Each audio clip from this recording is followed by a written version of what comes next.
que te disculpes con tu hermano, ladró mi papá frente a toda la familia. Todos se rieron. Mi cara ardía, pero solo dije, está bien. A la mañana siguiente, él se burló, finalmente aprendiste tu lugar. Luego notó mi habitación, vacía. Entonces el abogado de la familia irrumpió temblando, señor, ¿qué ha hecho? Soy Tori Brennan y tengo 29 años. El pasado día de Acción de Gracias, mi padre se puso de pie frente a 30 parientes y me castigó como si fuera una niña desobediente porque me atreví a preguntar qué me había dejado mi abuela en su testamento. Toda la habitación se rió. Mi cara ardía tanto que podía sentir mi pulso en los dientes. Pero lo miré directamente a los ojos y dije dos palabras, está bien. A la mañana siguiente, golpeó la puerta de mi dormitorio, sonriendo con suficiencia. Finalmente aprendiste tu lugar, dijo. Entonces vio la habitación vacía. Sin ropa, sin maleta, sin mí. Antes de que pudiera marcar mi número, sonó el timbre y el abogado de la familia estaba parado en el porche, temblando, sosteniendo un maletín lleno de documentos que mi padre nunca supo que existían. Señor Brennan, dijo, ¿qué ha hecho? Antes de contarles qué había en ese maletín, tómense un momento para dar me gusta y suscribirse, pero solo si esta historia realmente les habla, y dejen un comentario haciéndome saber desde dónde están escuchando y qué hora es en este momento. Ahora, permítanme llevarlos de regreso al septiembre pasado, la mañana en que murió mi abuela y cayó la primera ficha de dominó. Mi abuela, Eleanor Brennan, falleció un martes por la mañana en el Centro Médico Providence Portland. Tenía 87 años. Recibí la llamada de mi madre a las 6:14 de la mañana.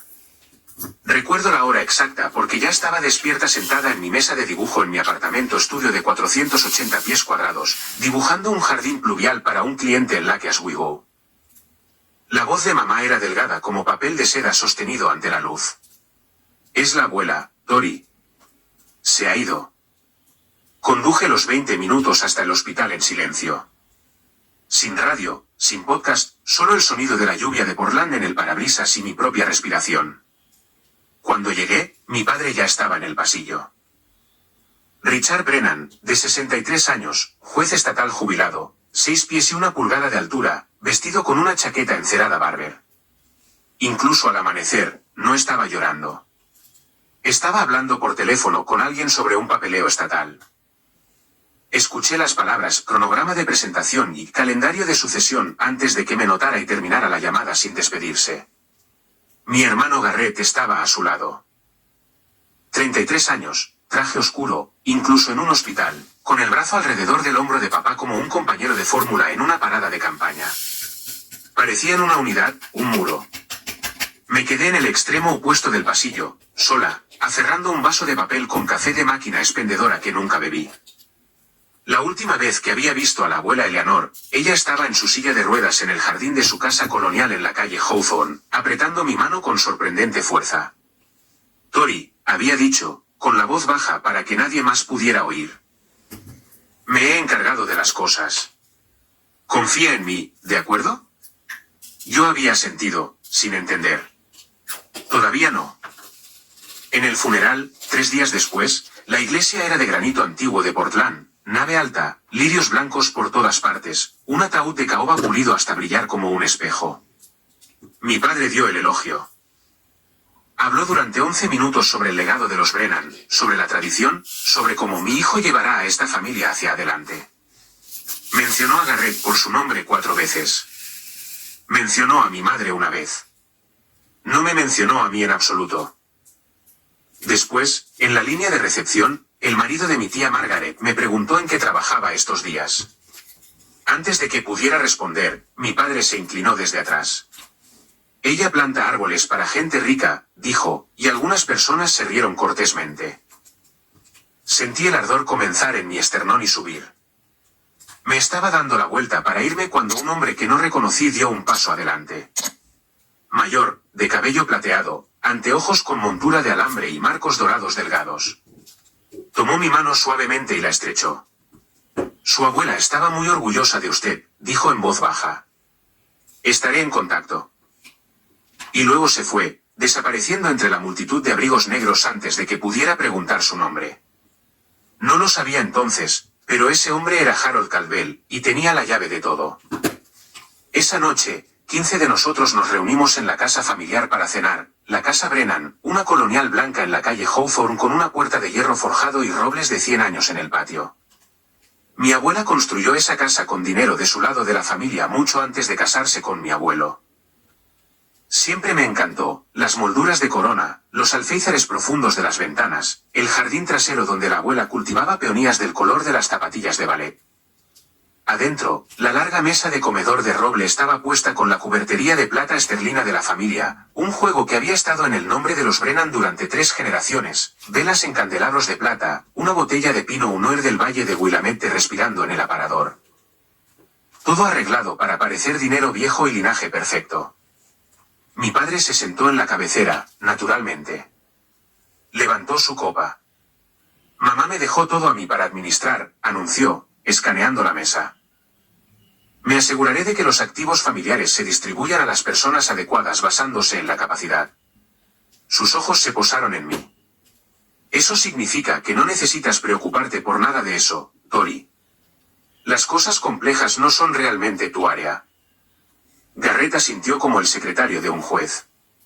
Su esposa, Meredith, ajustó su collar de perlas Mikimoto y no dijo nada. Dejé mi tenedor. Papá, la abuela me dijo. Mi madre estaba confundida al final, interrumpió él. Cualquiera que sea la promesa que te hizo, olvídala. Mi madre, Linda, miraba su plato. No levantó la vista. Nunca levantaba la vista. No levantó la vista. Nunca levantaba la vista. Después de la cena, me excusé y subí al dormitorio en el que había crecido. El póster de Frank Lloyd Wright que había pegado a la pared a los 16 años todavía estaba allí, con los bordes curvados. Me senté en la cama y abrí el cajón de la mesita de noche por costumbre. Dentro había un sobre que no había estado allí antes. Papel de carta color crema con una leve marca de agua. Mi nombre en el frente en tinta azul con una letra que reconocería en cualquier lugar. Temblorosa pero deliberada. La letra de la abuela. Mis manos temblaban cuando lo recogí. Abrí el sobre lentamente, sentada con las piernas cruzadas en la cama individual en la que había dormido desde los 5 hasta los 18 años. El ventilador de techo sobre mí se tambaleaba de la misma manera que siempre lo había hecho. La habitación olía a papel tapiz viejo y armario de cedro. Dentro había 2 cosas. La primera era una carta, 2 páginas, anverso y reverso, con la letra de la abuela Eleanor. El bolígrafo había presionado lo suficiente como para dejar surcos en el papel, como si hubiera querido que las palabras fueran permanentes, físicas, algo que nadie pudiera borrar con una tecla. La segunda era una fotocopia, parcial, tal vez 6 páginas de lo que parecía ser un documento más largo. El encabezado decía, acuerdo de fideicomiso irrevocable. Eleanor M. Brennan, fideicomitente. A mitad de la primera página fotocopiada, resaltada en amarillo, había una sola línea. Beneficiaria, Victoria Tori Brennan. Leí la carta con lágrimas resbalando por mi rostro. Tori, si estás leyendo esto, entonces me he ido. Y tu padre ya está haciendo lo que sabía que haría. Lamento no haber podido detenerlo mientras estaba viva. Lo intenté a mi manera. Pero los hombres como tu padre no escuchan a las mujeres. Solo escuchan documentos. El fideicomiso original está con mi abogado. Harold Caldwell. Su oficina está en la avenida Northwest 23 en Portland. La copia que te he dejado es parcial. No es suficiente para probar nada por sí sola, pero es suficiente para que sepas que estoy diciendo la verdad. No le muestres esto a nadie. Ni a tu padre, ni a Garrett. Ni siquiera a tu madre. Amo a Linda, pero ella se lo dirá a Richard. Espera hasta el momento adecuado, y Harold sabrá qué hacer. Siempre fuiste mi arquitecta, Tori. La que construye. No dejes que te derriben. Todo mi amor, abuela. Doblé la carta de nuevo en el sobre y la presioné contra mi pecho. La fotocopia estaba incompleta. No podía usarla como prueba. No tenía abogado. No sabía quién era Harold Caldwell más allá de un nombre y una calle. Y mi abuela llevaba 48 horas bajo tierra.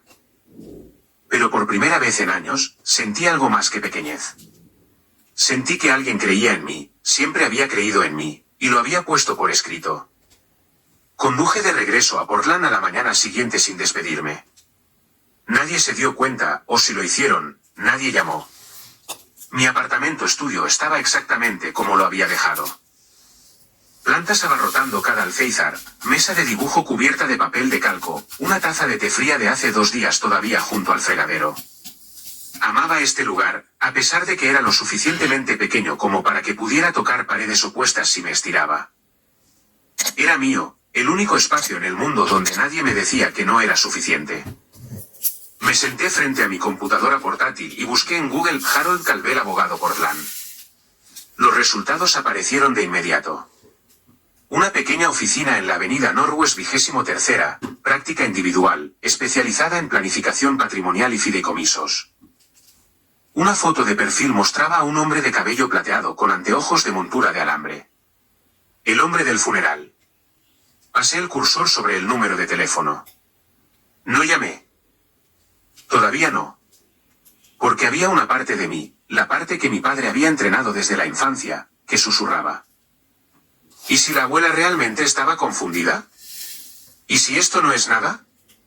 ¿Y si llamas y descubres que la única persona que creía en ti era solo una anciana enferma que no sabía lo que estaba firmando?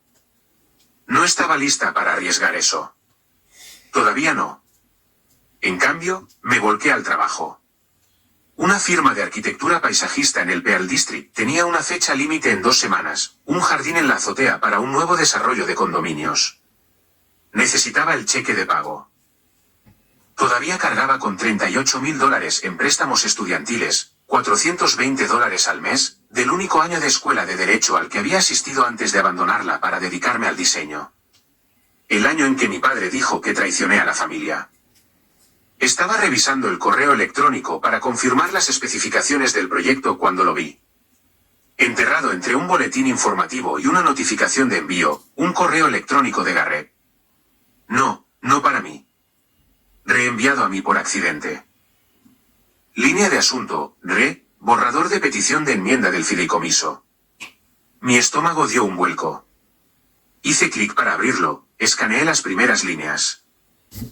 Entonces mi teléfono vibró con el recordatorio de la fecha límite del proyecto y tuve que cerrar la computadora portátil e ir a la oficina. Pero había visto suficiente. Suficiente para saber que cualquier cosa que mi padre estuviera planeando, ya había comenzado. Pasaron 3 semanas. Me lancé al trabajo. El proyecto del jardín de la azotea consumía días de 16 horas, y lo permití porque concentrarse era más fácil que tener miedo. Pero el correo electrónico permanecía en mi bandeja de entrada como una astilla bajo la piel. No lo había vuelto a abrir. No estaba segura de querer hacerlo. Entonces llamó mi madre. Tori, tu padre quiere a toda la familia reunida para Acción de Gracias. Su voz tenía esa delgadez particular que adquiría cuando transmitía las órdenes de Richard Brennan y fingía que eran invitaciones. Dice que quiere arreglar las cosas. Casi me río. Mi padre nunca había arreglado nada en su vida. Rompía cosas y luego te decía que era tu culpa por ser rompible. Lo pensaré, mamá. Por favor, cariño. Lo está intentando. Dije que le avisaría y colgué. Luego me senté en la mesa de mi cocina, una pieza de IKEA de segunda mano que había lijado y teñido yo misma, y finalmente abrí el correo electrónico reenviado accidentalmente por Garrett. Era una cadena. 7 mensajes entre mi hermano y mi padre que abarcaban 2 semanas. La línea de asunto, borrador de petición de enmienda del fideicomiso, era exactamente lo que parecía. Garrett había redactado una petición legal para el tribunal solicitando un cambio de beneficiario en el fideicomiso de la abuela Eleanor. Los motivos citados eran incompetencia financiera del beneficiario nombrado, yo. La petición argumentaba que yo tenía un patrón de decisiones profesionales inestables, sin activos significativos y deuda educativa pendiente inconsistente con la responsabilidad fiduciaria. Mi hermano había escrito eso sobre mí en lenguaje legal para una presentación judicial. Pero la línea que hizo que mi visión se nublara no fue la jerga legal. Fue el mensaje casual que Garrett había escrito a mi padre al final de la cadena: ella no luchará. Nunca lucha por nada. Esa es la belleza de esto, papá. Me quedé sentada allí durante mucho tiempo. Luego hice una captura de pantalla de cada mensaje en la cadena, los subí a mi disco en la nube y lo respaldé en una memoria USB que guardaba en el cajón de mis calcetines. Llamé a mi madre. Dile a papá que estaré allí para Acción de Gracias. Iba a casa, pero no para arreglar nada. A la mañana siguiente, llamé a la oficina de Harold Calvel. Una recepcionista respondió, una mujer mayor con una voz cálida y eficiente. Di mi nombre. Hubo una pausa. Luego dijo, señorita Brennan, el señor Calvel ha estado esperando su llamada. ¿Puede venir hoy? 2 horas más tarde, estaba sentada frente a él en una pequeña oficina en la avenida Northwest 23ª. Estanterías cubrían cada pared, volúmenes legales encuadernados en cuero, con las esquinas dobladas y marcadas. Una alfombra oriental que había visto mejores décadas cubría el piso. En su escritorio, una taza de café se había enfriado. Harold Calvel era el hombre del funeral. El mismo cabello plateado, los mismos anteojos de montura de alambre con marcos dorados, la misma calma mesurada. Parecía un hombre que había pasado su carrera eligiendo sus palabras con precisión quirúrgica. Su abuela me contrató hace 20 años, dijo. Redacté su testamento original, su fideicomiso en vida y, hace 8 años, después de una conversación que la preocupó profundamente, me pidió que creara un fideicomiso irrevocable con usted como única beneficiaria. Abrió un portafolio de cuero y deslizó un documento sobre el escritorio. El original. Papel grueso color crema. El sello rojo de un notario del estado de Oregón. Firmas en la parte inferior. $620,000 en un fideicomiso educativo administrado por US Bank. Él dijo, irrevocable significa que su padre, como fiduciario, no puede alterar al beneficiario. Cualquier petición para hacerlo requiere su consentimiento por escrito o un fallo judicial basado en evidencia de la incapacidad mental del fideicomitente en el momento de la firma. Hizo una pausa. Su abuela anticipó esto. Hizo que su médico, el Dr. Margolis, realizara una evaluación cognitiva la misma semana que firmó. Los resultados están en el archivo. Ella era completamente competente. Exhalé. Fue la primera respiración completa que había tomado en semanas. Hay más, dijo Calvel. Su padre presentó una petición hace 3 semanas solicitando un cambio de beneficiario. Nombró a Garrett. Le dijo al tribunal que no pudo localizarla para obtener el consentimiento. La mandíbula del viejo abogado se tensó. Usted y yo sabemos que eso no es cierto. Le mostré la cadena de correos electrónicos. La leyó sin expresión, luego levantó la vista. Esto es evidencia de incumplimiento deliberado del deber fiduciario. Si quiere luchar contra esto, tiene todo lo que necesita. Quiero luchar contra esto. Él asintió. Luego dijo casi como una ocurrencia tardía, hay una cosa más, Tori. Su abuela también le dejó la cabaña en Cannon Beach. Está incluida en el fideicomiso. No creo que su padre lo sepa. ¿Nunca leyó el documento completo? ¿Nunca leyó el documento completo? Lo miré fijamente. La casa de Cannon Beach, la pequeña cabaña de cedro donde la abuela me llevaba cada verano, donde nos sentábamos en el porche y veíamos la roca Stack volverse dorada al atardecer. Ella me había dicho una vez que era su lugar favorito en el mundo. Me lo dejó a mí. Harold Calvel me miró por encima de sus anteojos. Su abuela sabía exactamente lo que sucedería después de que se fuera, y pasó los últimos 8 años asegurándose de que usted estuviera protegida. Cerró el portafolio. La pregunta es, ¿cuándo quiere usar esto? Acción de gracias, dije. Ha invitado a toda la familia, 30 personas. Calvel me estudió por un largo momento. Luego dio un solo asentimiento lento. El miércoles antes de Acción de Gracias, empaqué una bolsa pequeña, un cambio de ropa, mi abrigo de lana color camello, la cosa más bonita que poseía, comprada de segunda mano en una tienda de consignación en la calle Alberta, un cepillo de dientes y una carpeta manila gruesa con copias notariadas. Los originales se quedaron con Calvel. Habíamos acordado eso. Él guardaría el juego maestro en la caja fuerte de su oficina, y yo llevaría copias, notariadas, selladas, admisibles como evidencia secundaria si fuera necesario. Los originales eran para la sala del tribunal. Las copias eran para la familia. Conduje hacia el sur a través de las colinas otoñales de Oregón. Las hojas se habían vuelto completamente ámbar y óxido a lo largo de la carretera, y el cielo era de ese gris particular del noroeste que no podía decidir entre la lluvia y la resignación. La casa Brennan apareció entre los árboles como siempre lo hacía. Fachada colonial blanca, puerta de hierro forjado, el antiguo roble haciendo guardia. Desde afuera, parecía una postal. Así es como se ve una buena familia. Ese era el punto. Mi madre me recibió en la puerta. Me abrazó un momento demasiado largo, de la manera en que lo hacía cuando quería decir algo pero no lo haría. Tu padre está en el estudio, murmuró. Está de mal humor. Llevé mi bolsa arriba, a mi antiguo dormitorio, el póster de Frank Lloyd Wright, la cama individual, el cajón de la mesita de noche ahora vacío. Había tomado el sobre la última vez. Desde abajo, escuché la voz de Garrett, luego la risa brillante y performativa de Meredith, el tintineo de una copa de vino. Me arrodillé y deslicé la carpeta manila debajo del colchón. Luego fui a la ventana. El jardín trasero, los macizos de peonías de la abuela, estaba cubierto de maleza y gris. Nadie lo había cuidado desde que ella se había enfermado demasiado para arrodillarse. La vista hizo que se me cerrara la garganta. Presioné mi palma plana contra el vidrio frío y le susurré a nadie, estoy aquí, abuela. Abajo, el cabernet estaba abierto. La chimenea de granito crepitaba y mi padre no se había levantado cuando entré. Me miró desde su silla de cuero y dijo, oh, viniste. Garrett estaba en el sofá junto a Meredith, agitando el vino. Miró mi abrigo, de segunda mano, ligeramente desgastado en los codos, y dijo, todavía no has mejorado el auto, ¿eh, Thor?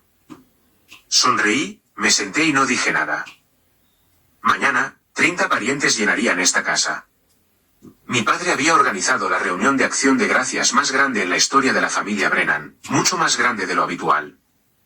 No sabía por qué todavía, pero una parte de mí sospechaba que Richard Brennan nunca hacía nada sin una audiencia. La mañana de acción de gracias, la casa se llenó como un teatro antes de un espectáculo. Los autos se alineaban en la calle a las 10 de la mañana. La tía Margaret y el tío Don Ben, los primos Paulsen de Eugene, la tía abuela Judith, que voló desde Scottsdale. Al mediodía, había 32 personas en la casa Brennan, y el ruido era una cosa viva. Risas, tintineo de vasos, niños corriendo por los pasillos, el temporizador del horno sonando cada 20 minutos. Ayudé en la cocina porque nadie me pidió que hiciera otra cosa. Linda y Meredith se sentaron en el rincón del desayuno bebiendo té mientras yo cortaba apio para el relleno. Eso se sentía correcto. La división familiar del trabajo no había cambiado desde que tenía 12 años. A las 4, nos sentamos a comer. La larga mesa de roble en el comedor tenía capacidad para 18 personas. El desbordamiento fue a una mesa plegable en la sala de estar adyacente.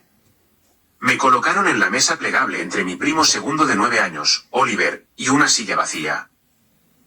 Mi padre estaba de pie a la cabeza de la mesa principal, un candelabro de cristal sobre él, mantel de lino, blanco como una bandera de rendición, la plata esterlina de la familia brillando bajo la luz de las velas.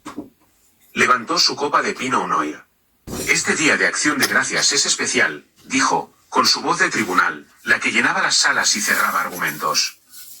Hemos perdido a mamá este año, pero la familia Brennan perdura, y estoy más orgulloso que nadie de mi hijo, Garrett, quien acaba de ganar el caso más grande de su carrera. Se volvió hacia Garrett. Por ti, hijo. Aplausos. Garrett los aceptó con modestia practicada. Un leve asentimiento. Una mano en el hombro de Meredith. Desde la mesa plegable, mi tía Margaret gritó. ¿Qué hay de Tori? Alguna buena noticia, cariño. Abrí la boca. Tori todavía está encontrando su camino, dijo mi padre, sin mirarme. Es creativa. Le concederemos eso. Una ola de risas corteses. Pero cada familia necesita a alguien para recordar al resto de nosotros que no tomemos el camino equivocado. ¿Verdad, Tori? La risa rodó a través de ambas mesas como una ola, y me quedé sentada allí absorbiéndola como lo había hecho desde que era una niña, con la columna recta, el rostro neutral, las manos en mi regazo. Oliver, el niño de 9 años a mi lado, levantó la vista y susurró, ¿estás bien?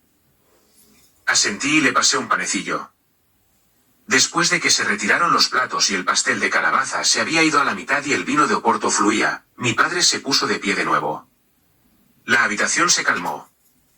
Tenía la postura de un hombre a punto de emitir un veredicto. Una cosa más, dijo. Mañana por la mañana, haré un anuncio familiar importante con respecto al patrimonio de mamá. Espero que todos estén presentes. Sonrió. La sonrisa de un hombre que ya ha decidido el resultado. Es lo que mamá hubiera querido. Miré a Garrett. Estaba estudiando su copa de vino con una pequeña sonrisa privada. Miré a mi madre. Estaba mirando el mantel. Miré a mi padre. Me estaba mirando directamente a mí. Y por un segundo, su sonrisa se agudizó en algo que no era una sonrisa en absoluto. Mañana, iba a leer su versión del testamento frente a todos. Me excusé para lavar los platos. La cocina estaba tranquila excepto por el sonido del agua corriendo y mi propia respiración. Estaba parada frente al fregadero, fregando una asadera, con espuma hasta los codos, todavía usando el mismo suéter con el que había conducido. En la habitación contigua, 32 personas se reían y bebían Oporto, y ninguna de ellas se había ofrecido a ayudar a retirar un solo plato. Escuché pasos detrás de mí. Garrett se apoyó contra el marco de la puerta, con los brazos cruzados, la copa de vino colgando de 2 dedos. ¿Sabes, Tori?, dijo casualmente, realmente deberías agradecerle a papá por dejarte sentar en la mesa, incluso si era la mesa de los niños. Se rió entre dientes de su propia broma. No me di la vuelta. Seguí fregando. Pero algo en mí, algún cable que había estado tenso durante 29 años, finalmente vibró. Garrett, dije, mi voz tranquila y firme. ¿Sabes lo que me dejó la abuela? El silencio detrás de mí cambió de textura. Escuché su copa de vino tintinear contra el mostrador. Cuando miré por encima de mi hombro, su rostro se había quedado muy quieto. Salió de la cocina sin decir una palabra. 10 minutos después, la voz de mi padre tronó desde la sala de estar. Tori, ven aquí ahora. Me sequé las manos en un paño de cocina y entré. 32 rostros me miraban fijamente. El candelabro de cristal lanzaba pequeños arcoíris a través del techo. Mi padre estaba parado en el centro de la habitación, con vino de Oporto en una mano, la otra mano apuntándome como si fuera una acusada. ¿Qué le dijiste a tu hermano? Su voz era el barítono judicial, el diseñado para hacer a la gente más pequeña. ¿Lo amenazaste con el testamento? ¿Crees que puedes manipular a esta familia? Abrí la boca para responder. Él no me dejó. Estás castigada, dijo. Estás castigada hasta que te disculpes con tu hermano. Ve a tu habitación. La habitación estalló. No en protesta, en risas. 32 personas, la mayoría de ellas adultos, riéndose porque Richard Brennan acababa de castigar a su hija de 29 años como si fuera una niña que se portaba mal. La tía Margaret se cubrió la boca, pero sus hombros temblaban. El tío Don resopló en su Oporto. Incluso Meredith soltó un delicado jadeo performativo que era realmente una risita. Mi cara ardía. El calor subió desde mi pecho hasta mi cuello y hasta mis sienes en una sola ola. Busqué a mi madre. Linda estaba sentada en la silla de la esquina, mirando sus manos, en silencio. Nadie dijo basta. Nadie dijo eso es suficiente, Richard. Nadie dijo nada en absoluto excepto risas. Miré a mi padre. Su reloj Cartier Tank atrapó la luz mientras clavaba su dedo hacia la escalera. Ve, repitió. Ahora. Sostuve su mirada durante 3 segundos completos. Luego dije con una voz tan tranquila que me sorprendió incluso a mí, está bien. Me di la vuelta. Caminé escaleras arriba. Cerré la puerta del dormitorio detrás de mí. Y luego tomé mi teléfono y llamé a Harold Calvel. Sonó 2 veces. Él respondió. Dije, Señor Calvel, necesito que traiga los originales mañana por la mañana, 8 de la mañana. Hubo una pausa. Luego su voz firme y mesurada, estaré allí. Colgué, puse mi alarma para las 4 de la madrugada, y me senté en el borde de la cama individual en la oscuridad, escuchando las risas que todavía flotaban a través de las tablas del piso, pensando, ríanse, disfrútenlo. Porque esta es la última vez. Sé que en este momento algunos de ustedes están furiosos en mi nombre, y honestamente, no los culpo. Déjenme preguntarles algo. ¿Alguna vez han sido humillados por su propia familia frente a una habitación llena de gente? ¿Alguna vez han sido puestos en su lugar por alguien que se suponía que debía protegerlos? Si quieren averiguar qué sucedió a la mañana siguiente cuando mi padre abrió la puerta de mi dormitorio y lo encontró vacío, quédense conmigo. Y si esta historia les está tocando de cerca, toquen ese botón de me gusta para que sepa que todavía están aquí. Me fui a las 4:15 de la mañana. Sin drama, sin portazos. Empaqué mi bolsa en la oscuridad, deslicé la carpeta manila en mi bolso y bajé las escaleras en calcetines para que las tablas del piso no crujieran. Lo único que dejé atrás fue la foto enmarcada de la abuela Eleanor en la mesita de noche. Boca abajo. Conduje a un restaurante abierto las 24 horas a 3 millas de la casa, pedí café que no bebí y esperé la luz del día. A las 7:42 de la mañana, lo sé porque estaba mirando el reloj, mi teléfono se iluminó. Un mensaje de texto de Garrett, ¿dónde estás? Papá te está buscando. No respondí. Dentro de la casa Brennan, supe los detalles más tarde por mi primo Danny. La mañana se desarrolló así. Mi padre bajó las escaleras a las 7:30, recién duchado, vistiendo una camisa Oxford planchada, luciendo como un hombre a punto de presidir una reunión de la junta. Se sirvió su café, escaneó la habitación y dijo, alguien vaya a despertar a Tori. Tiene una disculpa que hacer. Nadie se movió. No porque me estuvieran defendiendo. Porque nadie quería lidiar con eso. Richard subió las escaleras él mismo. Llamó 2 veces, su toque judicial. Crujiente y expectante. Tori, es de mañana. ¿Estás lista para disculparte con tu hermano? Silencio. Abrió la puerta. La cama estaba hecha. El armario estaba abierto y vacío. Los cajones estaban despejados. La habitación no tenía nada de mí excepto la fotografía de la abuela Eleanor boca abajo en la mesita de noche como un signo de puntuación final. Danny me dijo más tarde que mi padre se paró en esa puerta durante 10 segundos completos antes de que su expresión cambiara. Confusión primero, luego algo más oscuro. Bajó las escaleras lentamente. Tori se ha ido, anunció a los 20 y tantos parientes que aún se demoraban en el desayuno. Su voz era plana, controlada. Se fue en medio de la noche como una cobarde. Garrett levantó la vista de su computadora portátil y sonrió. Bueno, dijo, eso lo resuelve. Mi padre asintió. Ciertamente lo hace. Ahora, planeaba hacer el anuncio del patrimonio a las 10, pero dado que la única persona que podría objetar ha huido. Sonó el timbre. Mi madre abrió. Y allí, en el porche delantero, con un traje gris, un maletín de cuero marrón y una expresión como un frente de tormenta, estaba Harold Calvel. Soy Harold Calvel, dijo. Abogado de Eleanor Brennan. Necesito hablar con toda la familia ahora mismo.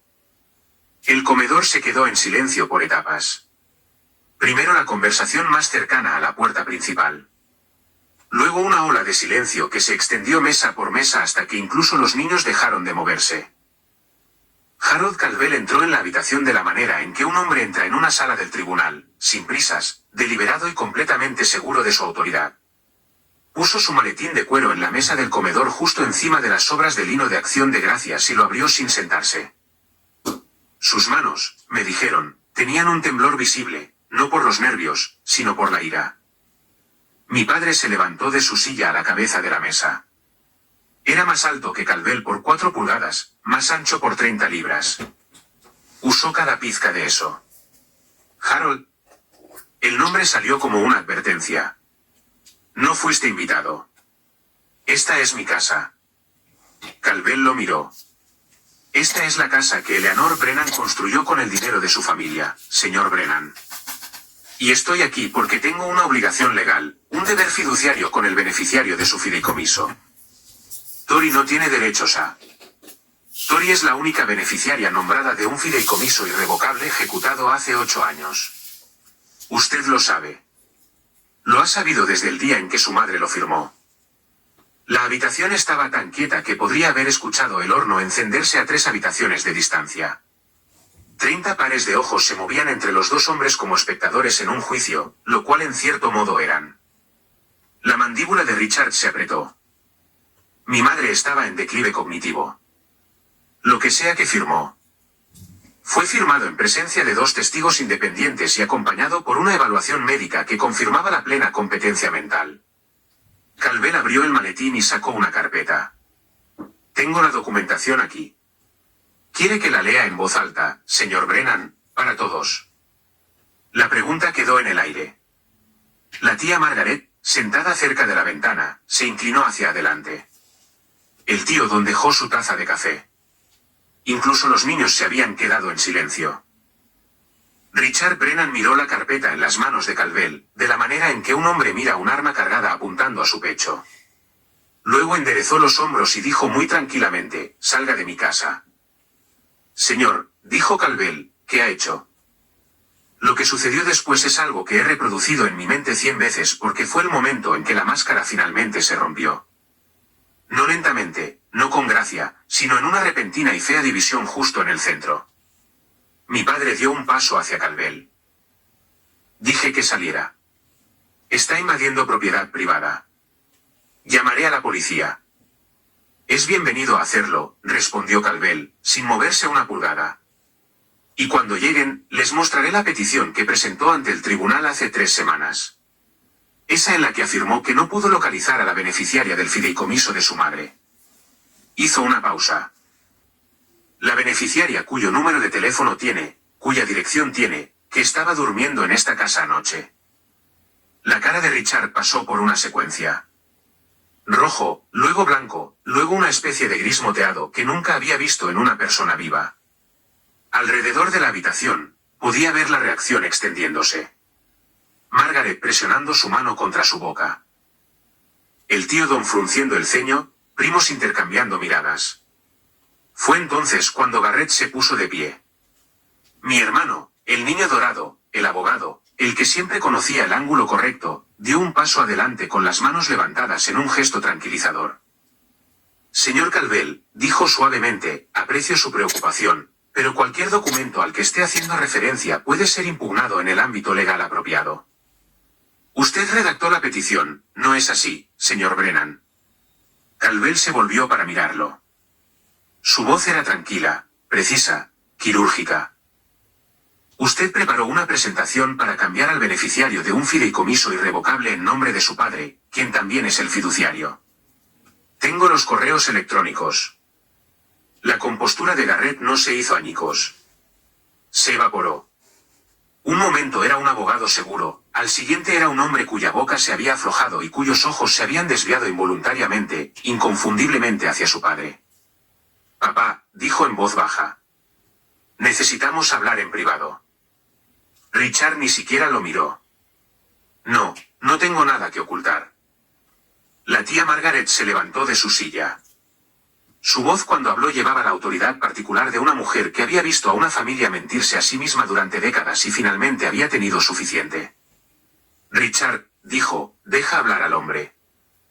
Un murmullo de acuerdo recorrió la habitación, no fuerte, no desafiante, pero presente, como las primeras grietas en un lago congelado antes de que toda la superficie ceda.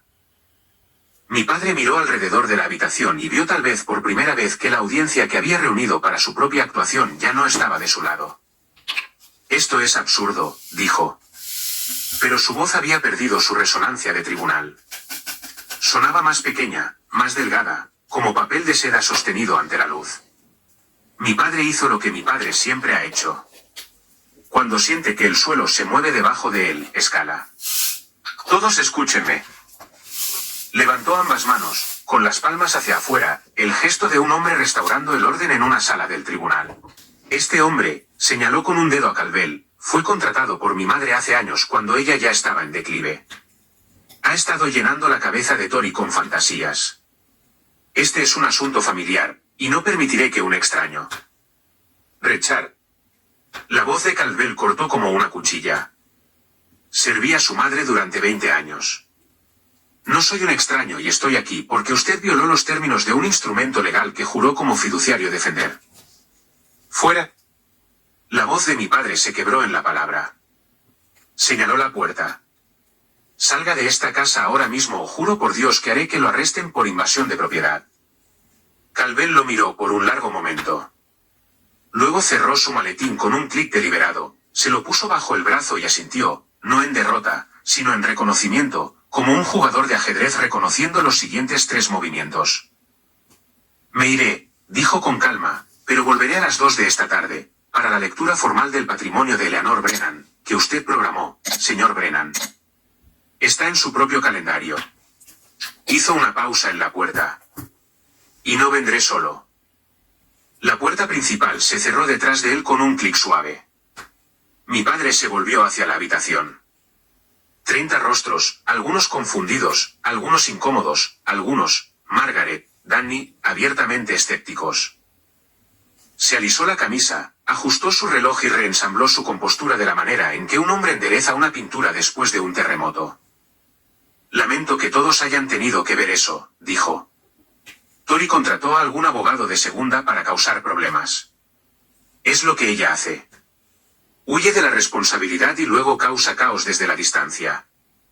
Sacudió la cabeza con tristeza practicada. Esta tarde, leeré el testamento de mamá correctamente, y todo quedará claro. Se los prometo. Garrett, que había estado parado congelado junto al sofá, se volvió a sentar y puso su computadora portátil sobre sus rodillas.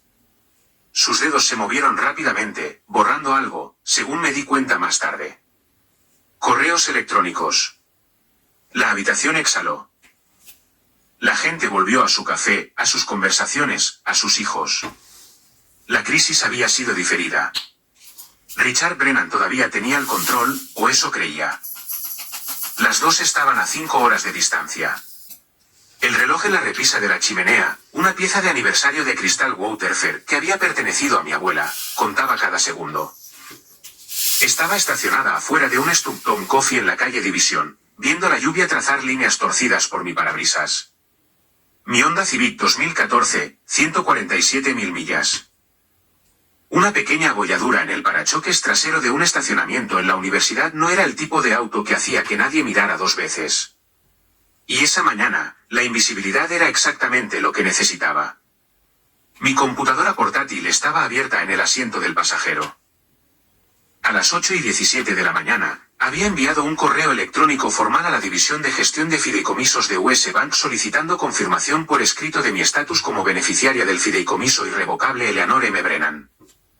A las 9:41, llegó la respuesta de una oficial de fideicomiso llamada Patricia Langley. Estimada señorita Brennan. Esto es para confirmar que usted es la única beneficiaria nombrada de la cuenta de fideicomiso irrevocable Eleanor M. Brennan. El corpus del fideicomiso de $620.000 permanece intacto y no ha sido dispersado. Una petición para enmendar la designación de beneficiario fue presentada el 14 de octubre por el fiduciario actual, Richard A. Brennan, pero no ha sido aprobada por el tribunal. No se pueden realizar desembolsos sin su autorización por escrito. Lo leí 3 veces, luego lo guardé, lo respaldé e imprimí una copia en la oficina de FedEx a 2 cuadras de distancia. A las 11:15, Caldwell llamó. Me echó, dijo, con algo que podría haber sido diversión seca. Amenazó con llamar a la policía. Lo sé. Mi primo Danny me envió un mensaje de texto. 2 Tori. Estaré estacionado en la siguiente cuadra. Tú entras primero. Yo sigo. Está bien. Una pausa. ¿Estás segura de esto? Una vez que se haga, no hay vuelta atrás. Miré hacia la lluvia. Una mujer pasó junto al auto sosteniendo la mano de una niña pequeña. Ambas chapoteando en los charcos, riéndose de nada. La simple y estúpida belleza de las personas que se sentían seguras. He estado volviendo atrás toda mi vida, señor Caldwell. Cada día festivo, cada llamada telefónica, cada vez que me tragaba algo que debería haberme hecho escupir. He terminado de volver atrás. Entonces nos vemos a las 2. Colgué, abrí el espejo en mi visera.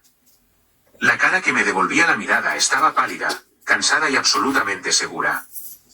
Me subí el cierre del abrigo, revisé la carpeta por última vez. Copia del fideicomiso notariada. Confirmación bancaria impresa. Cadena de correos electrónicos capturada y con marca de tiempo. Carta manuscrita de la abuela. Todo en orden. Todo real. Arranqué el motor. Dentro de la casa Brennan, la mañana se estiraba como una banda elástica demasiado tensa. Danny me contó más tarde cómo se veía desde adentro. Después de que Caldwell se fue, la tranquilidad casual posterior a Acción de Gracias se había cortado. La gente seguía hablando, seguía sirviendo café, seguía picando sobras de pastel, pero la conversación tenía un nuevo trasfondo. El tipo de tensión donde todos hablan del clima, pero piensan en el terremoto. La tía Margaret arrinconó a mi madre en el pasillo junto al baño de visitas. Linda, dijo en voz baja. ¿Está Richard seguro de que todo está en orden?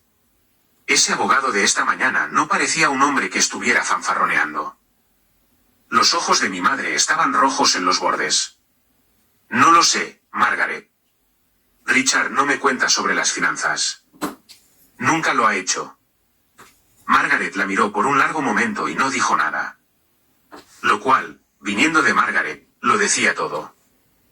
¿En la cocina? Danny sacó su teléfono y me envió un mensaje de texto. ¿Estás bien? ¿Qué está pasando? Respondí, estoy bien. Estaré allí a las 2. Por favor, estate en la habitación cuando llegue. Él respondió al instante, no voy a ninguna parte. Mientras tanto, en el estudio de mi padre, la habitación con la silla de cuero, los volúmenes legales en estanterías de caoba, las fotos enmarcadas de Richard estrechando la mano de varios jueces de Oregón, mi padre estaba haciendo llamadas telefónicas. Danny lo escuchó a través de la puerta, cada vez más fuerte con cada intento. Era el viernes después de Acción de Gracias. Todas las oficinas de abogados en Portland tenían su correo de voz activado.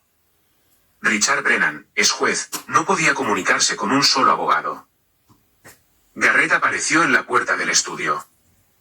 Papá, dijo con cuidado. Tal vez deberíamos posponer la lectura. Darnos tiempo para... No, la voz de mi padre era granito. No me retiró. Ni de Harold Caldwell, ni de Tori, ni de nadie. Hacemos esto hoy. Garrett cerró la boca. Parecía, dijo Danny, un hombre que acaba de darse cuenta de que el bote salvavidas tiene un agujero. El reloj Waterford en la repisa de la chimenea dio las 12. 2 horas. A las 12:30, entré en la oficina de Caldwell por última vez antes de que todo cambiara. Tenía el expediente completo extendido sobre su escritorio en 4 pilas ordenadas. Me senté frente a él, y me guió a través de cada uno punto por punto, de la manera en que un cirujano revisa una radiografía antes de cortar. Pila 1, el fideicomiso irrevocable original. Papel crema, sello notarial, firma de Eleanor en tinta azul. Firme, deliberada, nada parecido a la letra de una mujer confundida. Junto a él, la carta del médico, el doctor Margolis, confirmando la competencia cognitiva en el momento de la firma. Sellada con fecha, refrendada. Pila 2, la cadena de correos electrónicos entre Richard y Garrett, impresa con metadatos completos que mostraban marcas de tiempo, direcciones de remitente e información de enrutamiento. Las palabras "ella no luchará" resaltadas en amarillo en la última página. Pila 3, la carta de Patricia Langley en US Bank confirmando mi estatus como única beneficiaria y el saldo intacto del fideicomiso de $620,000. Pila 4, un documento que no había visto antes. Caldwell lo deslizó por el escritorio. La escritura de la casa en la calle Hawthorne. Lo miré. La colonial, dijo. Su casa familiar.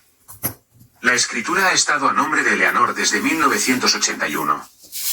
Ella compró la propiedad con la herencia de su madre antes de casarse con su abuelo. Richard nunca fue dueño de ella. Asumió, como asume la mayoría de las cosas, que era suya por defecto. Calvel golpeó el documento. Bajo los términos del fideicomiso, tras la muerte de Eleanor, la propiedad se transfiere al beneficiario nombrado. Miré la escritura. La casa de mi padre, la casa donde se había sentado a la cabeza de la mesa, donde me había castigado frente a 30 personas, donde había construido todo su reino de autoridad, nunca había sido suya. Él no sabe esto, dije. Nunca leyó el documento completo del fideicomiso, confirmó Calvel. Leyó las primeras 3 páginas, las que lo nombraban fiduciario, y se detuvo. Por supuesto que lo hizo. Richard Brennan nunca había necesitado leer la letra pequeña. Él era la letra pequeña. Él era la última palabra. O eso siempre había creído. Reuní las 4 pilas en la carpeta Manila. Calvel volvió a colocar los originales en su maletín. Yo entro primero, dije. Tú vienes cuando te haga la señal. ¿Cómo sabré? Lo sabrás. Nos dimos la mano. Su agarre era firme, y sus ojos detrás de esos anteojos con marco dorado tenían algo que no había visto en ningún adulto de mi familia desde que murió mi abuela. Confianza. A la 1:45, conduje por la calle Hawthorne por segunda vez en 24 horas. La lluvia había parado. Un delgado sol de noviembre se abría paso entre las nubes, convirtiendo la calle mojada en un espejo. Los robles a lo largo de la cuadra estaban casi desnudos ahora, sus ramas dibujadas en negro contra el cielo pálido como grietas en porcelana. Conduje despacio. No estaba demorando. Estaba recordando. Esta era la calle donde la abuela Eleanor me enseñó a andar en bicicleta. La acera por donde me acompañaba a la escuela el año en que mis padres no se molestaron. El patio delantero donde se había arrodillado a mi lado en la tierra y me había mostrado cómo trasplantar una plántula sin perturbar sus raíces. El secreto, había dicho, presionando mi pequeña mano en la tierra, es tomar todo el cepellón. No dejas ninguna parte de ti atrás. Mi teléfono vibró. ¿Linda? Me detuve y contesté. Tori, ¿dónde estás? La voz de mi madre estaba tensa, suplicante. Tu padre está furioso. Solo ven a casa y discúlpate y todo esto puede terminar. Por favor, mamá, dije. Voy a casa, pero no para disculparme. Un silencio, luego muy pequeño. ¿Qué vas a hacer? ¿Lo correcto? Colgué. Estacioné en la cuadra detrás de la casa junto al sedán plateado de Calvel. Él estaba sentado en el asiento del conductor, con el maletín en su regazo, anteojos de lectura puestos. Me miró a través del parabrisas y dio un solo asentimiento. Salí del auto, abrigo color camello, bolso de lona con la carpeta Manila adentro. Mis manos estaban firmes. La puerta estaba abierta. La puerta principal estaba sin llave. Desde adentro, podía escuchar voces. El murmullo de 30 personas reunidas y esperando a que Richard Brennan les dijera cómo se suponía que funcionaba el mundo. Subí los escalones del porche que mi abuela había construido y empujé la puerta para abrirla. Me deslicé por la entrada de la cocina y me paré en el pasillo justo fuera de la vista de la sala de estar. A través del arco, pude ver la escena que mi padre había montado. La sala de estar había sido reorganizada. Sillas traídas del comedor, la guarida, incluso el porche, todas mirando hacia la chimenea como bancos frente a un altar. 30 personas sentadas y atentas. Richard estaba parado ante ellos con su Oxford planchada, anteojos de lectura encaramados en su nariz, marcos de carey, los que solía usar en el estrado. En su mano, una sola hoja de papel. La sostenía de la manera en que los jueces sostienen los veredictos, lo suficientemente alto para que todos pudieran verlo, lo suficientemente bajo para que nadie pudiera leerlo. Gracias a todos por estar aquí, dijo. Como saben, el fallecimiento de mi madre dejó ciertos asuntos por resolver. He revisado sus deseos cuidadosamente con el aporte de Garrett, y quiero compartir el plan de distribución que ella pretendía. Hizo una pausa para dar efecto. La habitación estaba en silencio. El fideicomiso familiar se consolidará bajo mi gestión. El fondo educativo, $620.000, se transferirá a Garrett para la administración de la próxima generación. Miró hacia arriba como si estuviera revisando a su audiencia. En cuanto a Tori, una pequeña y misericordiosa sonrisa, Mamá quería que tuviera un gesto de buena voluntad. $5,000. Algunos asentimientos comprensivos. Meredith puso su mano sobre el brazo de Garrett. Garrett bajó los ojos en una actuación de humildad tan pulida que podría haber ganado un premio. ¿Hay alguna pregunta?, preguntó mi padre. Desde el pasillo, tomé aire, saqué la carpeta manila de mi bolso y entré en la habitación. Detrás de mí, la puerta principal se abrió silenciosamente. Harold Calvel entró. Quiero que se imaginen esto por un segundo. Entras en una habitación. 30 de tus parientes están sentados allí. Tu padre acaba de decirles a todos que vales $5,000. Estás sosteniendo un trozo de papel como si fuera un mazo de juez. ¿Y tú? Tú estás sosteniendo la verdad. ¿Qué harías? Cuéntamelo en los comentarios. Y si aún no te has suscrito, ahora es el momento. Porque lo que sucedió a continuación en esa sala de estar es algo que nadie en mi familia ha olvidado jamás. Cada cabeza en la habitación se volvió. 32 rostros, algunos sorprendidos, algunos confundidos, algunos genuinamente complacidos de verme. Mi primo Danny, sentado en la última fila, me dio un pequeño asentimiento. La tía Margaret se enderezó en su silla. La expresión de mi padre pasó por 3 fases en 2 segundos, sorpresa, molestia, luego un endurecimiento, la máscara de la sala del tribunal volviendo a su lugar. Bueno, dijo, la hija pródiga regresa. Unas cuantas risas obligatorias de la multitud. Asumí que habías huido para siempre esta vez. Estás aquí para disculparte con tu hermano. No, dije. Mi voz era nivelada, tranquila de una manera que me sorprendió, porque mi corazón golpeaba contra mis costillas tan fuerte que estaba segura de que la gente podía verlo a través de mi abrigo. Estoy aquí para escuchar el testamento, el real. Caminé pasando junto a él, pasando su dedo acusador, pasando su reloj Cartier, pasando la silla donde había presidido la corte durante 30 años, y puse la carpeta manila en la mesa junto a la chimenea. Calvel entró detrás de mí, maletín, traje gris, la tranquila autoridad de un hombre que había estado haciendo esto durante décadas.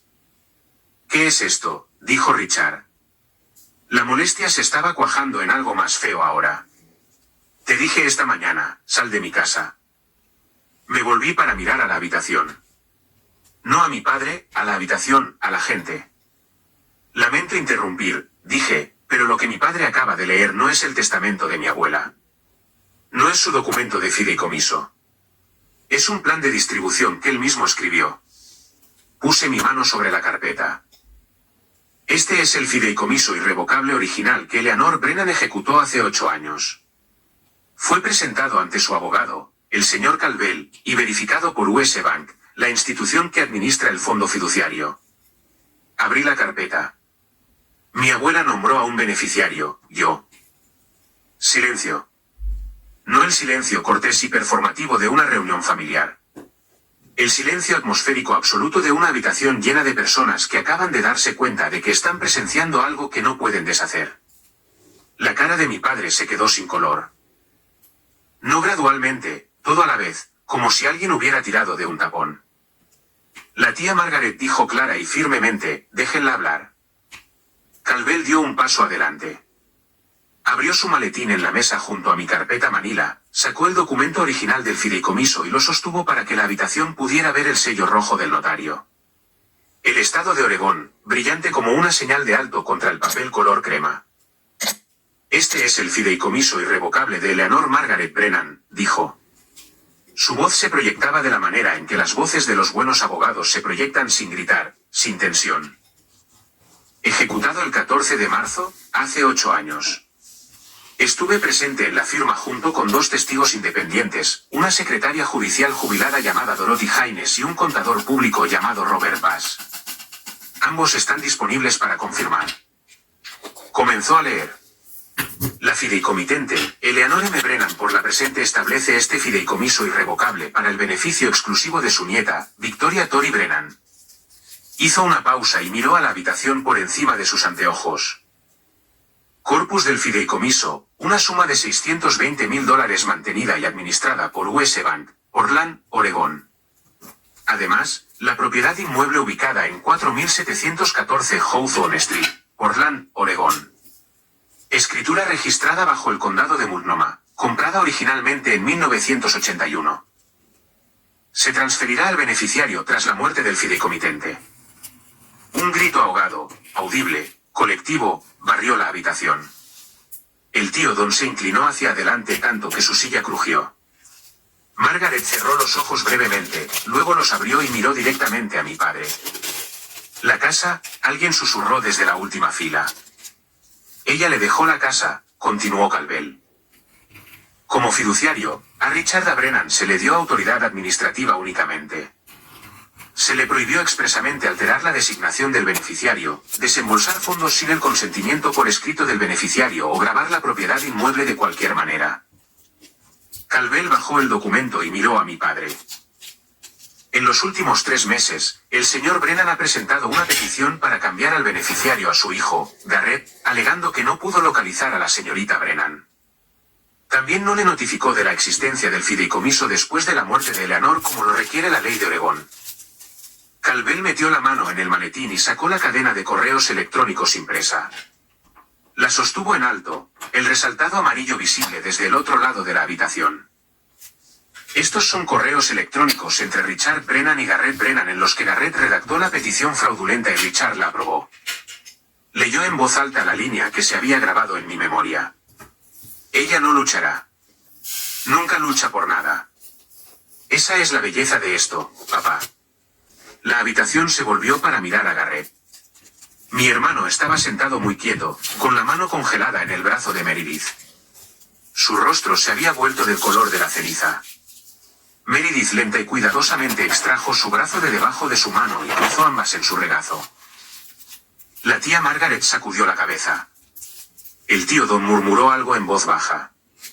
Danny se levantó de su silla en la última fila y caminó hacia adelante para pararse a mi lado, sin decir nada, solo parado allí.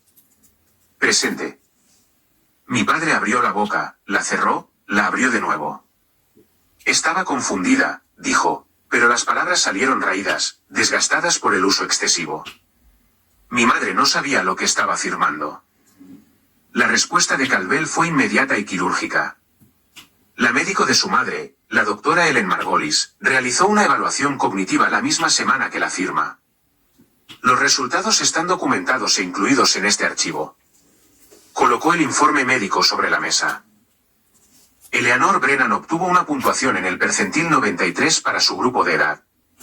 Era más aguda que la mayoría de las personas en esta habitación. Un largo momento de silencio. Luego, desde atrás, la tía abuela Judith, de 81 años, hermana menor de Eleanor, que no había dicho casi nada durante 2 días, habló. Eleanor me contó sobre el fideicomiso, dijo en voz baja. Hace 8 años, dijo, Richard intentará tomarlo, pero me he asegurado de que no pueda. Ella lo sabía. Siempre lo supo. Mi padre miró a Judith, luego a Margaret, luego a la habitación llena de rostros que ya no lo miraban con respeto o deferencia o incluso neutralidad cortés. Lo miraban de la manera en que miras algo que acabas de descubrir que estaba podrido por debajo. Había reunido a su propia audiencia, y acababan de convertirse en su jurado. Mi padre se volvió hacia Garrett. La alianza, la que habían construido durante 33 años de titularidad compartida, se derrumbó en una sola frase. Di algo. La voz de Richard se rompió, cruda y dentada. Eres el abogado. Impúnalo. Haz algo. Garrett no se movió. Se sentó en el sofá, con la computadora portátil todavía sobre sus rodillas, y habló con una voz tan baja que solo la primera fila podía escucharlo claramente. Papá, irrevocable significa irrevocable. No puedes impugnarlo. Te dije eso desde el principio. Me dijiste que lo manejarías. La mano de mi padre bajó sobre el respaldo de una silla de comedor con un crujido que hizo que los primos más cercanos se estremecieran. Sus nudillos se pusieron blancos alrededor de la madera. Dijiste que ella nunca se enteraría. Y ahí estaba. Frente a 30 testigos, mi padre confirmó cada detalle que Harold Calvel acababa de presentar. Garrett le había dicho que era arriesgado. Richard había seguido adelante de todos modos, y ambos habían acordado por escrito que yo era demasiado pasiva para contraatacar.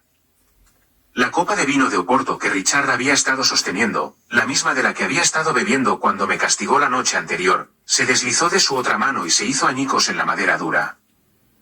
El rojo oscuro se acumuló en el piso y se extendió lentamente hacia la alfombra persa, y nadie se movió para limpiarlo.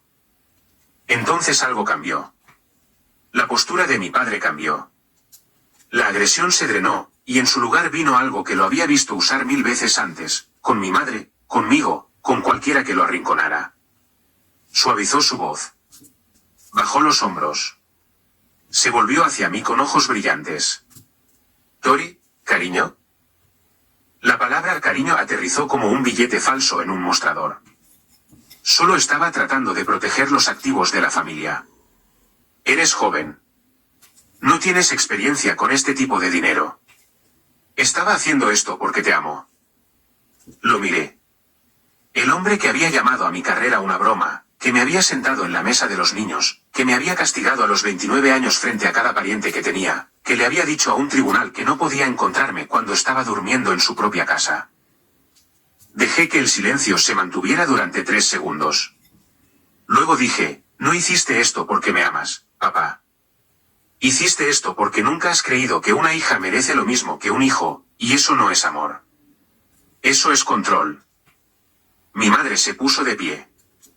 No había notado que lloraba, pero su cara estaba mojada y sus manos temblaban.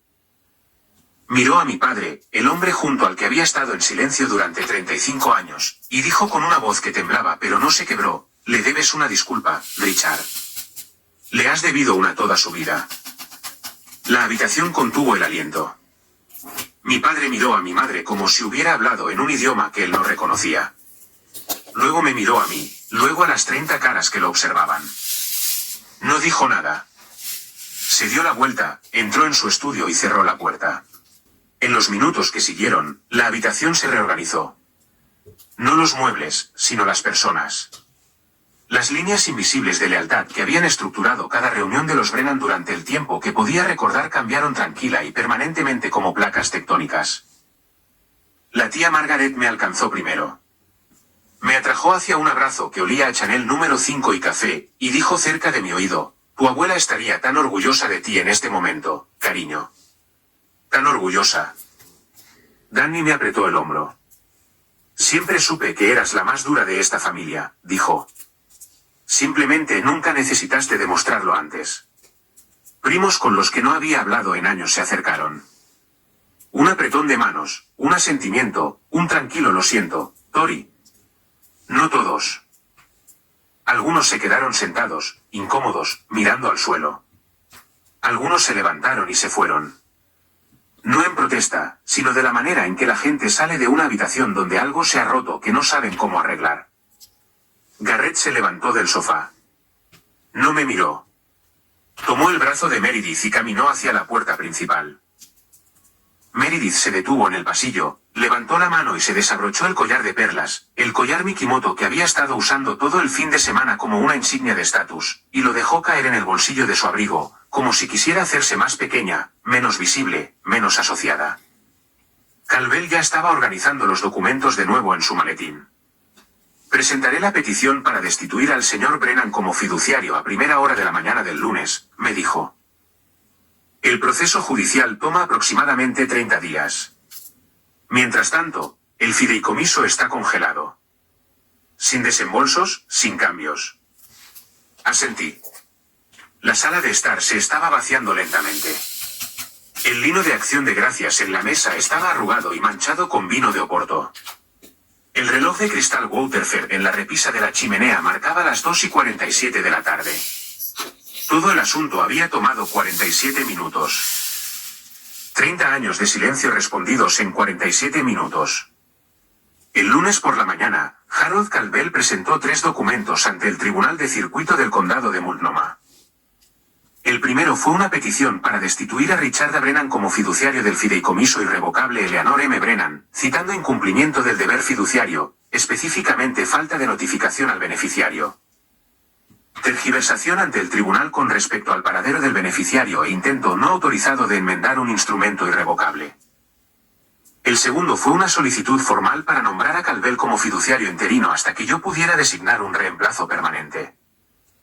El tercero fue una queja presentada ante el Colegio de Abogados del Estado de Oregón contra Garrett R. Brennan alegando violación de las reglas de conducta profesional. Específicamente redactar una petición fraudulenta para beneficiar a un miembro inmediato de la familia mientras ocultaba un conflicto de intereses. En 2 semanas, el tribunal otorgó la destitución del fiduciario con carácter interino. Richard no lo impugnó. Su propio abogado, un hombre llamado Foster de una firma de nivel medio en Lake Oswego, con quien finalmente logró comunicarse el lunes siguiente, le aconsejó sin rodeos que no tenía base legal. Irrevocable significa irrevocable, juez Brennan, supuestamente dijo Foster. Y la evidencia del correo electrónico es condenatoria. Si lucha contra esto, perderá, y le costará $60,000 averiguarlo. El fideicomiso educativo de $620,000 fue transferido a una cuenta a mi nombre en US Bank. Patricia Langley, la oficial de fideicomiso, me llamó personalmente para confirmar. La escritura de 4714 Hawthorne Street fue actualizada. Mi nombre reemplazó al de Eleanor como propietaria. La casa colonial, la puerta de hierro forjado, la mesa de comedor de roble, el jardín donde mi abuela cultivaba peonías era mío. Y Garrett, el niño dorado, el orgullo de la familia, recibió un aviso formal de investigación del Colegio de Abogados del Estado de Oregón. El proceso tomaría meses, pero el resultado ya estaba tomando forma, una suspensión de 6 meses de su licencia por violaciones éticas. Su cliente más grande, una firma de bienes raíces comerciales, lo abandonó a los pocos días de que la queja se hiciera semipública. Pasó silenciosamente a la consultoría corporativa, un trabajo que no requería membresía en el Colegio de Abogados y convenientemente no requería apariciones en la sala del tribunal. Mi padre me llamó una vez, 3 días después de la presentación. Respondí porque pensé que incluso entonces, incluso después de todo, tal vez diría las palabras. No lo hizo. Dijo, has destruido esta familia. Dije, no, papá, tú lo hiciste. Solo traje los recibos. Colgué. No he sabido nada de él desde entonces. 2 semanas después de la orden judicial, conduje hasta la calle Hawthorne con una sola llave en un anillo de latón simple que Calvel me había entregado a través de su escritorio. Es tuya, había dicho simplemente. Y por alguna razón, esas 2 palabras me deshicieron más que cualquier otra cosa. Estacioné en la calle. Los robles estaban completamente desnudos ahora, sus ramas una celosía contra el cielo de diciembre. La puerta de hierro forjado se abrió con un crujido que había escuchado 10,000 veces. Los escalones del porche, la abuela Eleanor los había reemplazado en 2009, cedro sobre el pino viejo, todavía tenían su felpudo de bienvenida, verde descolorido, un patrón de helechos. Giré la llave. La puerta se abrió al vestíbulo, y el olor me golpeó primero. Pulidor de madera, libros viejos, un rastro de las bolsitas de lavanda que mi abuela guardaba en cada armario. La casa estaba en silencio de una manera que nunca había experimentado. La presencia de mi padre siempre había sido la frecuencia dominante aquí. Su voz llenando cada habitación, sus opiniones ocupando cada conversación. Sin él, la casa respiraba de manera diferente. Respiraba como si finalmente estuviera descansando. Caminé por cada habitación lentamente. La sala de estar, donde 30 personas se habían sentado y visto cambiar mi vida. El comedor con la mesa de roble que aún tenía débiles anillos de agua de las copas de Oporto. La cocina donde había fregado una asadera sola mientras mi familia se reía. En la habitación contigua, arriba, mi dormitorio, el póster, la cama individual, la mesita de noche con el cajón vacío. El dormitorio principal de la abuela, su silla de lectura junto a la ventana, una pila de novelas en la mesa auxiliar, un par de anteojos que nunca volvería a usar. Luego el jardín. Me paré en la puerta trasera y miré lo que había sido el orgullo de Eleanor Brennan. Los macizos de peonías, ahora marrones y enredados, bordeados de boy cubierto de maleza. El camino de piedra que ella misma había colocado era apenas visible bajo las hojas muertas. El baño para pájaros estaba seco. Me arrodillé, presioné mis palmas planas contra la tierra fría, cerré los ojos. Lo arreglaré, abuela, dije. Lo traeré de vuelta. Y supe con la certeza que solo el dolor y el amor y la buena tierra bajo tus uñas pueden darte, que lo haría. Una semana después, un sábado por la mañana lo suficientemente frío como para ver mi aliento, conduje 90 minutos hacia el oeste hasta Cannon Beach. No había estado allí en 6 años. La última vez fue el verano antes de que la salud de la abuela comenzara a declinar. Las dos sentadas en el porche de la cabaña de cedro, bebiendo té de manzanilla, viendo la roca Stack volverse ámbar al atardecer mientras la marea retrocedía y dejaba la arena brillando. Ella había dicho, este es mi lugar favorito en la tierra, Tori. Cuando me vaya, quiero que alguien que lo ame se lo quede. Había pensado que estaba siendo sentimental. Estaba siendo precisa. La cabaña era más pequeña de lo que recordaba. O tal vez yo era más grande. Tejas de cedro desgastadas, un porche que envolvía 2 lados, aire salado tan espeso que podías saborearlo. La llave, otra de latón, también de Caldwell, giró suavemente, y la puerta se abrió a un espacio que todavía olía a ella. Lavanda, libros de bolsillo viejos, el olor levemente dulce de las paredes de cedro en invierno. En la mesa de la cocina, había una caja de madera, no escondida, colocada allí deliberadamente, como si hubiera sabido exactamente quién entraría por la puerta y cuándo. Levanté la tapa. Dentro una pila de fotografías, la abuela y yo, de los 5 a los 22 años, en esta misma cabaña, plantando hierba de playa en las dunas, construyendo un fuerte de madera flotante, paradas con botas de lluvia a juego en una tarde tormentosa de julio, ambas sonriendo como idiotas. Debajo de las fotografías, una carta corta esta vez, solo unas pocas líneas. Tori, si estás leyendo esto, fuiste lo suficientemente valiente. Sabía que lo serías. Esta casa es tuya. Siempre lo fue. Solo la estaba manteniendo caliente para ti. Empieza de nuevo aquí si lo necesitas, o ven cuando el mundo sea demasiado. De cualquier manera. Está esperando. Estoy tan orgullosa de ti. Siempre, abuela. Me senté en el porche, su porche, mi porche, y lloré. No de la manera en que había llorado en la cama individual en la calle Hawthorne, sofocada y avergonzada.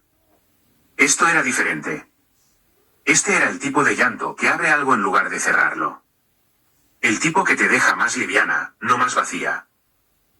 El océano era gris y vasto y completamente indiferente a todo lo que había sucedido en esa sala de estar, y había un extraño consuelo en eso. A la marea no le importaba la voz de tribunal de Richard Brennan. Las olas no sabían que era un fideicomiso irrevocable. La roca Stack había estado allí parada durante 15 millones de años, y seguiría parada mucho después de todos nosotros. Los Brennan, los rencores, las mesas plegables se habían ido. Me sequé la cara, tomé una bocanada de aire salado y, por primera vez en meses, sentí algo de lo que casi había olvidado la forma, paz. Ese domingo por la noche, de regreso en Portland, me senté a la mesa de comedor de roble en la casa Hawthorne, mi casa, y escribí un correo electrónico a mi familia. Lo escribí una vez, lo leí 2 veces y lo envié sin un tercer borrador porque sabía que si seguía revisando, comenzaría a suavizar cosas que necesitaban mantenerse afiladas. Para Richard Brennan, Linda Brennan, Garrett Brennan. No quiero excluir a nadie de mi vida. Ese nunca fue el punto. Pero no volveré a una relación donde sea menospreciada, descartada o tratada como menos. Si quieren tener una relación conmigo, será en términos de respeto mutuo. No de jerarquía. La puerta está abierta. Pero ahora se abre en ambos sentidos. Tori. Mi madre llamó 20 minutos después. Estaba llorando, del tipo real, no del tipo ansioso. Lo siento mucho, Tori, dijo. Debería haberte defendido hace años. Tenía miedo de él. Esa no es una excusa. Es solo la verdad. Lo sé, mamá, dije. No te culpo, pero necesito que empieces a elegir lo que es correcto, no lo que es fácil. ¿Puedes hacer eso? Un largo silencio. Luego, voy a intentarlo. Garrett respondió por mensaje de texto a la mañana siguiente. 2 palabras, entiendo. Lo leí, dejé el teléfono y no respondí. Entender era un comienzo, pero no era lo mismo que rendir cuentas. ¿Llegaría allí o no? Ese era su trabajo, no el mío. Mi padre no respondió.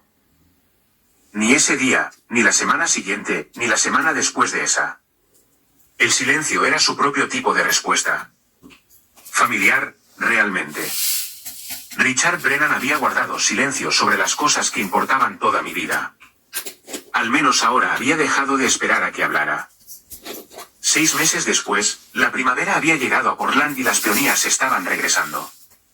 Había pasado el invierno de manos y rodillas en el jardín de mi abuela, podando, limpiando, aireando el suelo que se había vuelto agrio por 2 años de negligencia.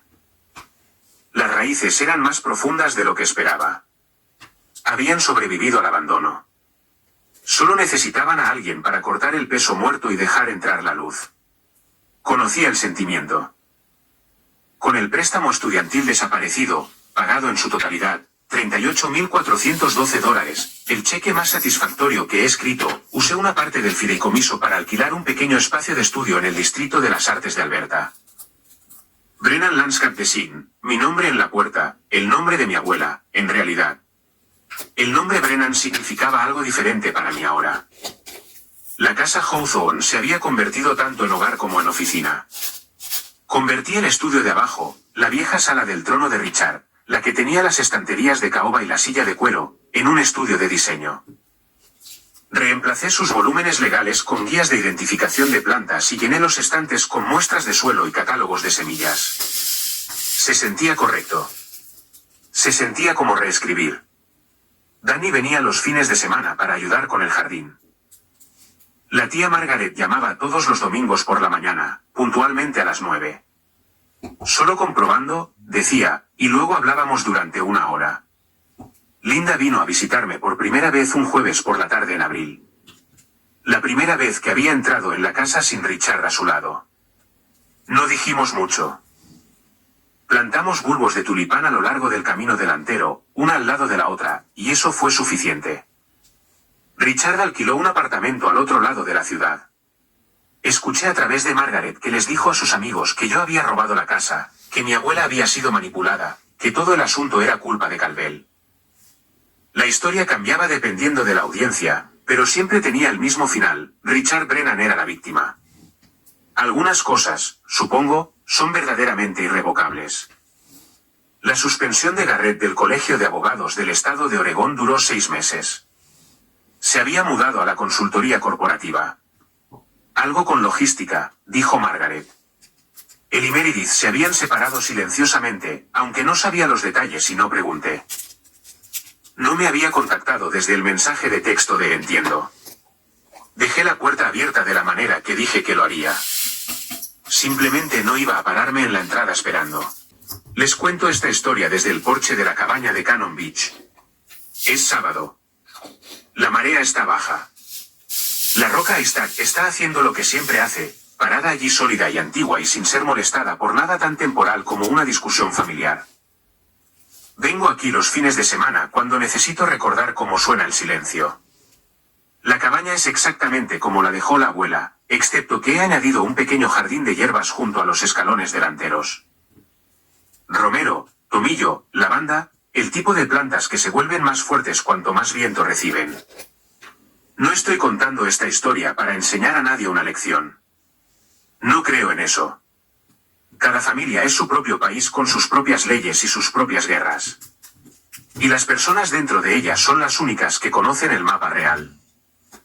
No puedo decirte qué hacer con tu padre, tu madre, tu hermano, tu herencia. Solo puedo decirte lo que hice yo. Esto es lo que sé ahora. El silencio no es acuerdo. Pasé 29 años callada en la mesa de la cena, y las personas a mi alrededor tomaron ese silencio y lo llamaron consentimiento. No lo era.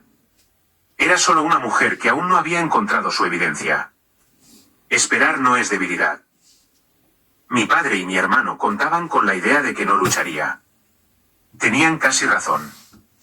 Lo que no tuvieron en cuenta fue que hay una diferencia entre alguien que no puede luchar y alguien que está eligiendo cuándo hacerlo.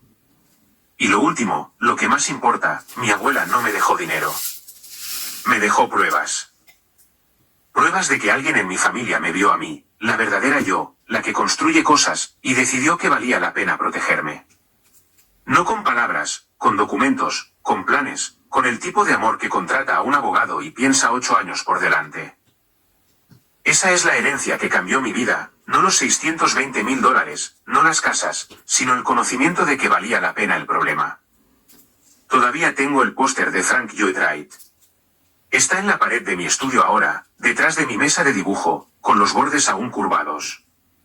Lo miro cada mañana y pienso en la chica que lo pegó a los 16 años, que quería construir cosas hermosas y le dijeron que eso no era suficiente. Ella era suficiente. Ella siempre fue suficiente. Solo necesitaba el papeleo para probarlo. Temprano en la mañana, el jardín de Hawthorne. El suelo está húmedo por la lluvia de anoche. Y el aire huele como huele el aire de Oregón en primavera, verde y limpio y lleno de la promesa particular que proviene de las cosas que deciden crecer. Estoy de rodillas en la tierra plantando peonías. La misma variedad que cultivaba mi abuela. Sarah Bernhardt siempre decía, porque era dramática, era rosa y duraba más de lo que nadie esperaba. La abuela tenía sentido del humor sobre todo, incluso sobre las flores. Las raíces entran, la tierra va encima. La presiono suavemente, firmemente, de la manera en que ella me enseñó. Todo el cepellón, nada se deja atrás. El sol despeja la línea del techo y cae a través del jardín en largas barras doradas. En algún lugar de la casa, mi café se está enfriando. En algún lugar de Portland, mi padre se está despertando en un apartamento alquilado y contándose a sí mismo una historia donde él es el héroe. En algún lugar en el futuro, tal vez se detenga. Me levanto, me limpio la tierra de las manos y noto algo en el porche delantero que no estaba allí anoche. Un sobre. Sin sello, sin dirección de remitente, solo mi nombre en una letra que reconocería en cualquier lugar. No la de la abuela esta vez, pero casi tan familiar. Lo abro. Una sola línea. Siento no haberme puesto de pie nunca. Estoy de pie ahora. Mamá. Doblo la carta. La meto en el bolsillo de mi abrigo justo al lado de la abuela. La que llevo a todas partes. El papel de carta color crema con la tinta azul y las palabras que salvaron mi vida. 2 cartas, 2 mujeres, una que planeó con anticipación y una que finalmente se puso al día. Entro de nuevo en mi casa, la casa que construyó mi abuela, la casa que perdió mi padre, la casa que siempre estuvo destinada a alguien que la cuidara. Cierro la puerta, y por primera vez en 29 años, se siente como volver a casa. Gracias por quedarse hasta el final. Lo digo en serio. Si esta historia les hizo sentir algo, ira, alivio, reconocimiento, esperanza, entonces hizo exactamente lo que necesitaba hacer. Denle me gusta si resonó. Suscríbanse si quieren más historias como esta, y revisen la descripción a continuación. Hay otra historia esperándolos allí, y creo que tal vez necesiten escucharla también. Soy Tori Brennan y esa fue la última vez que me senté en la mesa de los niños.